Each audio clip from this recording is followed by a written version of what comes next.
Salut les chefs, c'est Nico de la Food Academy, j'espère que vous allez bien. On se retrouve aujourd'hui pour un nouveau numéro, entre guillemets, de Food Actu. Alors ouais, je l'appelle Food Actu maintenant. Le premier épisode, je l'avais appelé Food News, mais je trouvais que Food Actu, ça faisait plus sympa et que ça sonnait plus Food Academy, tu vois, Food Academy, tu vois. Ouais, je me prends la tête sur pas grand-chose, ouais. Je sais. Donc, Food Actu cette semaine, vous le savez maintenant, c'est votre rendez-vous hebdomadaire le samedi.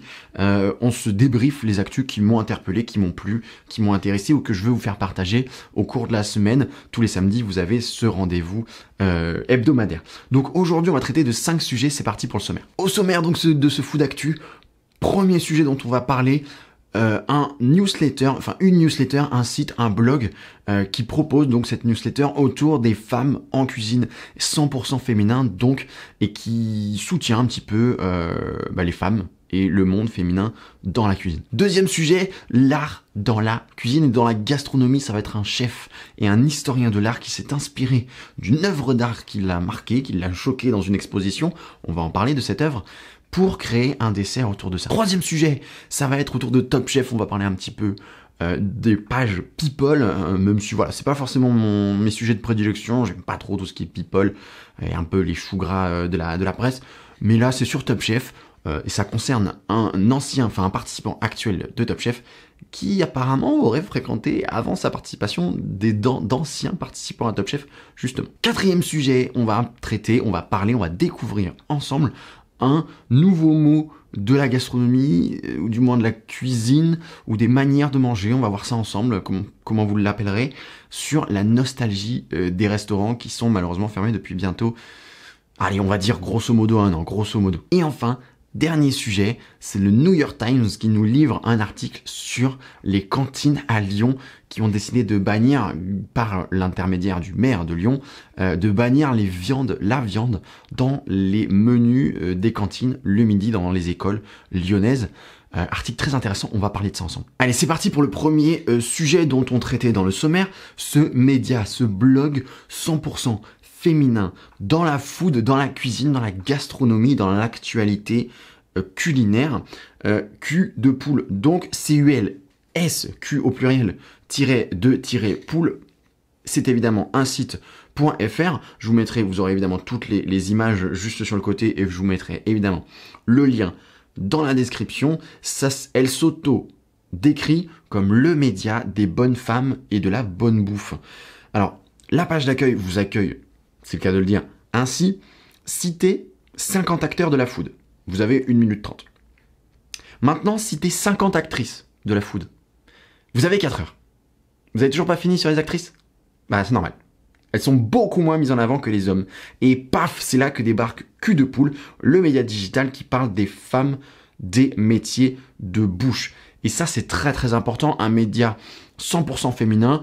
Alors, c'est extrêmement bien pour découvrir justement les actrices féminines des métiers de bouche et de la gastronomie. Évidemment, ça va faire l'impasse sur toutes les actualités qui concernent les hommes. Dans quelle partie, c'est-à-dire est-ce que si c'est partagé entre les hommes et les femmes, elle en traite quand même, ou uniquement toutes les actualités femmes? On découvrira ça certainement ensemble. Il faut s'inscrire à la newsletter de Cul de poule pour avoir accès aux articles. C'est gratuit, vous vous inscrivez simplement, vous créez votre compte et vous avez accès à tout le site qui traite de l'actualité. C'est très intéressant, 100% féminin, mais avec un auditoire qui, je le conseille, ne doit pas être forcément 100% féminin, puisque ça s'adresse aussi à nous, les gars, de s'intéresser aux actrices du monde de la food. À découvrir donc culdepoule.fr. Allez, deuxième sujet, c'est ce chef et cet historien de l'art, Mathieu Bedart, ou Bedert, je ne sais pas comment ça se prononce, vous le verrez de toute façon écrit, qui revisite l'actualité artistique en cuisine.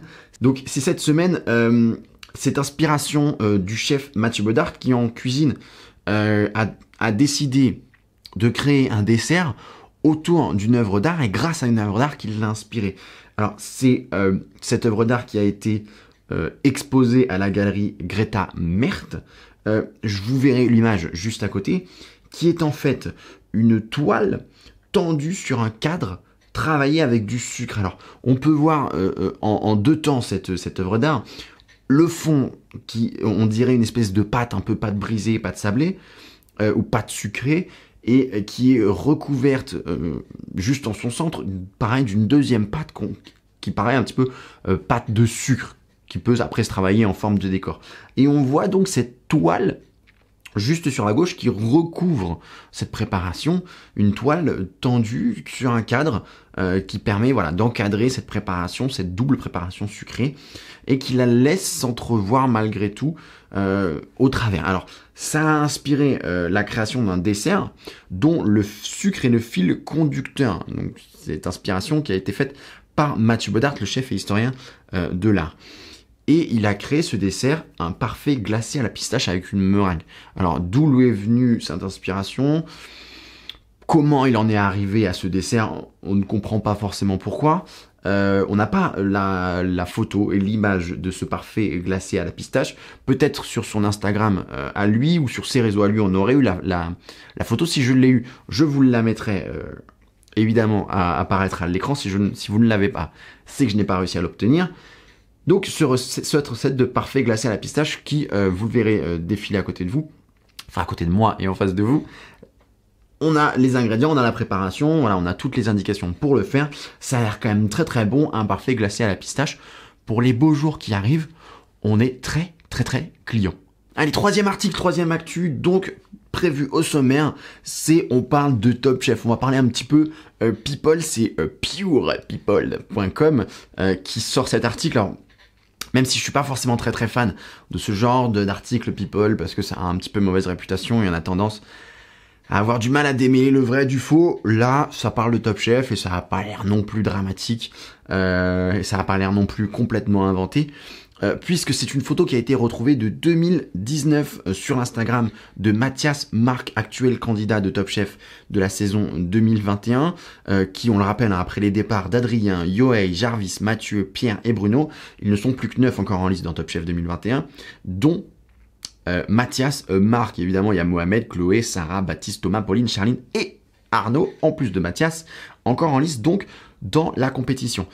Ce dernier donc, Mathias de son nom de famille, Marc, qui connaît bien l'émission apparemment, puisqu'il aurait fréquenté deux anciennes stars, hein, si l'on peut le dire, du célèbre concours culinaire d'M6, puisqu'il aurait été vu, entre guillemets, puisque c'est lui qui pose, hein, qui poste la photo en mai 2019, donc bien avant sa participation à la 12e saison de Top Chef. Mathias Marc aurait rencontré deux anciens candidats emblématiques du programme. C'était la saison à l'époque, la saison numéro 3, donc en 2012, puisqu'il pose sur la photo avec Juan Arbelaez et Denis Imbroisi, tous deux révélés au grand public lors de cette fameuse participation à la 3e saison de Top Chef. Donc, en 2012, Juan Arbelaez, on le connaît très très bien grâce maintenant à peu près un an à l'émission notamment Quotidien, qui lui a permis de signer une chronique assez régulière autour de la cuisine, que ce soit en visio ou en plateau. Et il a été donc connu et reconnu grâce à son ton très humoristique et à son accent et à sa cuisine imagée et d'origine de Colombie, dont il est originaire évidemment. Juan Arbelaez. Cette édition, on la connaît, hein, cette édition, sa 3e saison 2012 qui a été remportée par Jean Imbert, qui est très connu, hein, grâce à son association aussi avec Norbert Tarrer, qui est quasiment devenu peut-être plus connu que Jean Imbert, bien qu'il n'ait pas gagné la saison, la 3e saison, donc la saison 2012 de Top Chef. Norbert Tarrer, qui on le connaît très très bien, de par voilà ses différentes émissions encore d'actualité, hein, pour La Meilleure Boulangerie, il a fait aussi Commis d'office, il a fait d'une émission avec Jean Imbert d'ailleurs, où ils allaient à domicile pour cuisiner avec les personnes, avec des amateurs de cuisine. Et Noémie Ognat ou Ognat, qui a été découverte aussi et qui a fait plusieurs publicités et plusieurs affiches. Donc, pour en revenir à cette actualité, une fois maintenant que le cadre est posé, c'est Mathias Marc donc, qui est attablé au restaurant Substance dans le 16e arrondissement de Paris, où le jeune homme, chef, il est chef, hein, dans ce restaurant, il a une réunion culinaire en vue de la préparation de Taste of Paris, le festival où chefs et producteurs se rencontrent et proposent des dégustations de qualité au Grand Palais. Ça, c'est l'article de Pure People. Donc, comme quoi, la cuisine est un monde tout petit. Alors ça, évidemment, hein, on le savait déjà et on le sait en tant que professionnel, qu'entre chefs, on se connaît, on se fréquente, que ce soit autour d'une bonne table de restaurant, entre restaurateurs d'un même quartier, ou entre restaurateurs fréquentant les mêmes magasins d'approvisionnement, ou les mêmes producteurs, voilà. On se connaît entre professionnels et entre chefs, évidemment, ça on le savait. Mais c'est toujours intéressant de voir à quel point le monde est petit et à quel point des célébrités, entre guillemets, des participants d'une émission peuvent se connaître, se fréquenter et s'être connus parfois plusieurs mois, plusieurs années avant leur participation à la même émission culinaire. Voilà, donc c'était tout pour cette petite actualité people de Mathias Barr qui s'affiche avec Juan Arbelaez et Denis Imbroisi, ainsi que Benedetta Cialla, une photographe culinaire assez connue, et Pierre-Jean Chancioz, qui est le cofondateur du restaurant Yaya, pour ceux qui connaissent. Allez, 4e actualité aujourd'hui, c'est pas forcément une actualité, c'est plutôt un terme que l'on a découvert, que j'ai découvert cette semaine, qui est la restalgie. Alors qu'est-ce que c'est la restalgie? C'est la contraction de nostalgie du restaurant. On est tous en ce moment nostalgiques des restaurants et des bars. Alors, je ne sais pas si la baralgie existe, nostalgie des bars, certainement. Et puis on peut l'inventer aujourd'hui dans ce Food Actu de la Food Academy du 20 mars, la baralgie. Mais en tout cas, c'est la restalgie qu'on a découvert, que j'ai découvert cette semaine. Donc, c'est un post de Sauce Gribiche. Alors, c'est un compte sur Instagram qui a posté ce terme, la restalgie ou la nostalgie des restaurants, et qui nous ramène évidemment tous à évidemment ce manque que l'on a de l'ouverture des restaurants, de partager une bonne table, des bons plats et un moment simplement entre amis, en famille, en couple, entre collègues de boulot, voilà, cette nostalgie, cette envie de retrouver les restaurants et les bars et les tables et les bonnes bouffes et les bonnes assiettes et les bonnes adresses. Voilà, donc si vous aussi, vous avez comme certainement nous tous, la nostalgie des restaurants, vous savez qu'il y a un terme maintenant pour ça, ça s'appelle la restalgie, voilà, en un mot. Allez, dernière actualité, les chefs. C'est le New York Times qui signe cette fois-ci un article sur les cantines françaises, les cantines à Lyon. Oui, le New York Times qui parle de Lyon et de la France, ça peut arriver. Évidemment, peut-être dû au cliché que la France, c'est uniquement la nourriture. Ils en parlent d'ailleurs dans l'article. Qu'il n'y a pas mieux pour diviser les Français qu'un problème autour de la nourriture. Donc le sujet et l'article traite du maire de Lyon écologiste qui a décidé d'introduire des menus à l'école 100% végétariens ou du moins sans viande. Donc la capitale, Lyon, la capitale de la gastronomie, disons emblématique. Et cet article traite donc des différences d'opinion et de cette explosion de chamaillerie qui a fait naître cette décision du maire de Lyon. Alors, on ne la lira pas évidemment dans son ensemble, cet article du New York Times, parce qu'il est très très long.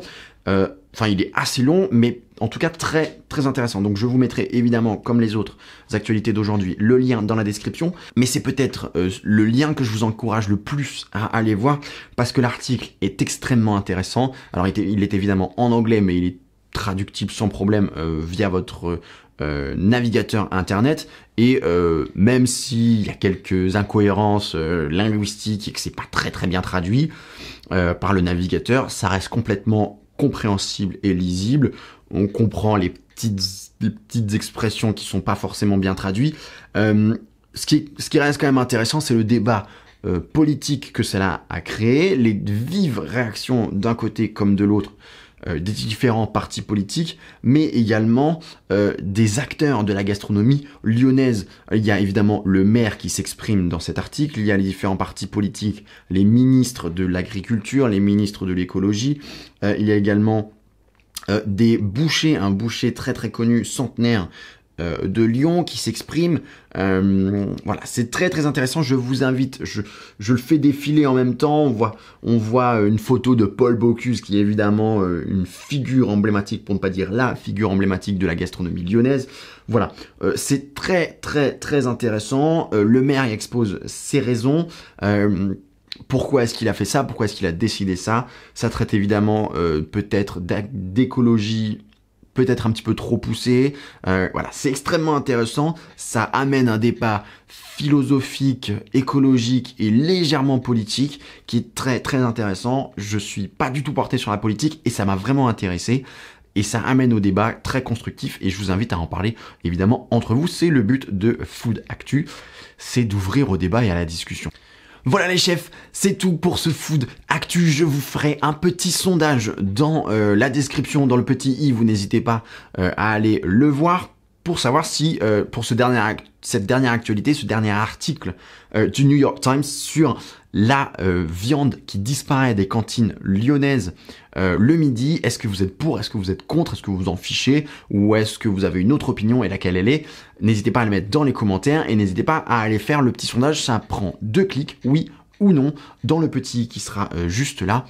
Merci d'avance les chefs pour votre participation, j'espère que ce Food Actu vous aura plu, on se retrouve la semaine prochaine pour un autre Food Actu et au cours de la semaine pour d'autres vidéos. Cette semaine, petit spoil, c'est un terme culinaire qui va être abordé dans la chaîne de la Food Academy. On se retrouve très très vite, c'est Nico de la Food Academy, salut les chefs.